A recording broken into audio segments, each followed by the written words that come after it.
ಆ ಗ್ರಾಮಗಳಲ್ಲಿ ಇವತ್ತಿಗೂ ಸರಿಯಾದ ರಸ್ತೆ ಇಲ್ಲ, ಕುಡಿಯುವ ನೀರಿಗೂ ಅಷ್ಟೇ ಪರದಾಟ ಇದೆ. ಅಷ್ಟು ಮಾತ್ರ ಅಲ್ಲ, ಯಾವುದೇ ಮೂಲಭೂತ ಸೌಕರ್ಯಗಳೂ ಇಲ್ಲ. ಹೀಗಾಗಿ ಜನ ನಿತ್ಯ ನರಕ ಅನುಭವಿಸುವಂತಾಗಿದೆ. ಅಲ್ಲದೆ ಜನಪ್ರತಿನಿಧಿಗಳು ಇತ್ತ ಗಮನನೂ ಹರಿಸ್ತಾ ಇಲ್ಲ, ನಿರ್ಲಕ್ಷ್ಯ ತೋರ್ತಾ ಇದ್ದಾರೆ. ಈ ಕುರಿತ ವರದಿ ಇಲ್ಲಿದೆ.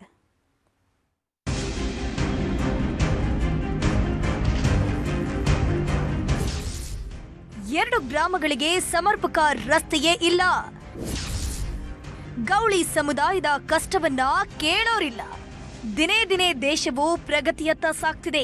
ಆದರೆ ರಾಜ್ಯದ ಅದೆಷ್ಟು ಹಳ್ಳಿಗಳಲ್ಲಿ ಇವತ್ತಿಗೂ ಕೂಡ ಮೂಲಭೂತ ಸೌಕರ್ಯಗಳು ಮರೀಚಿಕೆಯಾಗಿದೆ. ಅದರಲ್ಲೂ ಬುಡಕಟ್ಟು ಜನಾಂಗಗಳ ಪಾಡು ಹೇಳತೀರದಾಗಿದೆ. ಉತ್ತರ ಕನ್ನಡ ಜಿಲ್ಲೆಯ ಗೌಳಿ ಸಮುದಾಯಕ್ಕೆ ಇಂದಿಗೂ ಕೂಡ ಮೂಲ ಸೌಕರ್ಯ ಸಿಕ್ಕಿಲ್ಲ. ಜೊಯ್ಡಾ ತಾಲೂಕಿನ ಬೀರಂಪಾಲಿ, ಬಾಮಣಗಿ ಎಂಬ ಗ್ರಾಮಗಳ ಗೌಳಿ ಸಮುದಾಯದ ಸ್ಥಿತಿ ಆ ದೇವರಿಗೆ ಪ್ರೀತಿ. ದನಗರ್ ಗೌಳಿ ಸಮುದಾಯ ತಲತಲಾಂತರದಿಂದ ಹೈನುಗಾರಿಕೆಯನ್ನೇ ಮುಖ್ಯ ಕಸುಬನ್ನಾಗಿಸಿಕೊಂಡು ಬದುಕು ಸಾಗಿಸ್ತಾ ಇದೆ. ಗ್ರಾಮೀಣ ಆರ್ಥಿಕತೆಗೆ ಮಹತ್ವದ ಕೊಡುಗೆ ನೀಡುತ್ತಿರುವ ಈ ಸಮುದಾಯ ಮೂಲ ಸೌಕರ್ಯಗಳಿಂದ ವಂಚಿತವಾಗಿದೆ. ಅರಣ್ಯ ಪ್ರದೇಶದಲ್ಲಿರುವಂತಹ ಈ ವಸತಿಗಳಲ್ಲಿ ದಿನ ಬೆಳಗಾದ್ರೆ ಗೌಳಿಗರು ಸಾಲು ಸಾಲು ಸಮಸ್ಯೆಗಳನ್ನು ಅನುಭವಿಸುತ್ತಿದ್ದಾರೆ. ಅದರಲ್ಲೂ ಇತ್ತೀಚಿನ ದಿನಗಳಲ್ಲಿ ಅರಣ್ಯ ಪ್ರದೇಶದ ನಿಯಮಗಳು, ಮೇವು ಸಮಸ್ಯೆ, ಕುಡಿಯುವ ನೀರಿನ ಕೊರತೆ, ರಸ್ತೆ ಸಮಸ್ಯೆ ಮತ್ತು ವಿದ್ಯುತ್ ಸೌಲಭ್ಯಗಳ ಸಮಸ್ಯೆಗಳಿಂದ ಇವರ ಜೀವನ ಇನ್ನಷ್ಟು ಕಷ್ಟಕರವಾಗಿದೆ.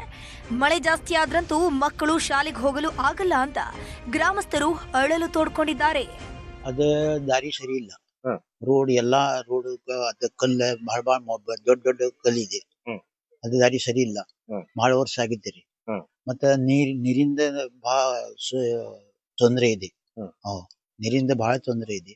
ಅದ ಬೋರಿಂಗ್ ಇದೆ. ಬೋರ್ ಇದೆ. ಅದನ್ನ ನೀರ ಮನಿ ಬಹಳ ಇದೆಯಲ್ಲ, ಅದನ್ನ ನೀರು ಸಾಕುದಿಲ್ಲ. ಇನ್ನು ಬೀರಂಪಾಲಿ ಮತ್ತು ಬಾಮಣಗಿ ಗ್ರಾಮಗಳು ಪ್ರಧಾನಿ ಎಂಬ ಹೆಸರಿನ ಗ್ರಾಮ ಪಂಚಾಯಿತಿ ವ್ಯಾಪ್ತಿಯಲ್ಲಿ ಬರುತ್ತೆ. ಆದ್ರೆ ಈ ಗ್ರಾಮಗಳಿಗೆ ಸಂಪರ್ಕ ಕಲ್ಪಿಸೋ ರಸ್ತೆಯೇ ಇಲ್ಲದೆ ಜನರು ಕಾಲ್ನಡಿಗೆಯಲ್ಲೇ 2 ಕಿಲೋಮೀಟರ್ ಸಾಗಬೇಕಿದೆ. ಅಲ್ಲದೆ ಡೈರಿಗೆ ಹಾಲು ಸಾಗಿಸಲು ದಿನವೂ ಹರಿಸಾಹಸ ಪಡಬೇಕು. ಅದರಲ್ಲೂ ಮಳೆಗಾಲದಲ್ಲಿ ಹಾಲು ಹೊತ್ತು ನಡೆಯೋದೇ ಬಲು ಕಷ್ಟ. ಇನ್ನು ಮುರಿದು ಬಿದ್ದ ಫುಟ್ ಬ್ರಿಡ್ಜ್ ಮೇಲೆ ನಡೆಯುವಂತಹ ದುಸ್ಥಿತಿ ಈ ಗ್ರಾಮಸ್ಥರದ್ದು. ಅಷ್ಟೇ ಅಲ್ಲ, 40 ಕುಟುಂಬಗಳಿಗೆ ಈಗಲೂ ಮನೆಯಿಲ್ಲ, ಜೋಪಡಿಯಲ್ಲೇ ವಾಸ ಮಾಡ್ತಾರೆ. ಸಾಲದಕ್ಕೆ ಇಲ್ಲಿ ಬೋರ್ವೆಲ್ ಇದ್ರೂ ಬೇಸಿಗೆಯಲ್ಲಿ ನೀರು ಮಾತ್ರ ಬರೋದಿಲ್ಲ. ತುಂಬಾ ನೀರಿನ ಸಮಸ್ಯೆ ಇದೆ, ಮತ್ತೆ ರಸ್ತೆ ಸಮಸ್ಯೆ ಇದೆ. ಮಳೆಗಾಲಂತೂ ತುಂಬಾ ತೊಂದರೆ ಆಗ್ತಾ ಇದೆ. ಶಾಲೆ ಹುಡುಗರಿಗೆ ತೊಂದರೆ ಆಗ್ತಾ ಇದೆ. ನಮ್ದು ಕಸಬು ಹೈನುಗಾರಿಕೆ. ಹೌದು. ಹಾಲ್ ತಗೊಂಡ್ ಹೋಗ್ಲಿಕ್ಕೂ ತುಂಬಾ ತೊಂದರೆ ಆಗುತ್ತೆ. ಇಲ್ಲಿ ರೋಡ್ ಇಲ್ರಿ, ಬ್ರಿಡ್ಜ್ ಇಲ್ರಿ. ಮಳೆ ಬಂದಿದೆ ಅಂದ್ರೆ ಮಕ್ಕಳು ಹಾಲು ಎಲ್ಲಾ ಮನೆಗೆ ಇಟ್ಬೇಕ್ರಿ. ಹೋಗಾಗ ದಾರಿ ಇಲ್ರಿ.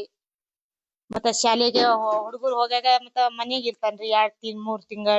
ಉತ್ತರ ಕನ್ನಡ ಭಾಗದಲ್ಲಿ ಗೌಳಿ ಸಮುದಾಯದವರ ಸಮಸ್ಯೆ ಬಗ್ಗೆ ನಮ್ಮೂರಲ್ಲಿ ನ್ಯೂಸ್ 18 ವಿಶೇಷ ಕಾರ್ಯಕ್ರಮದಲ್ಲಿ ಬೆಳಕು ಚೆಲ್ಲಲಾಗಿದೆ.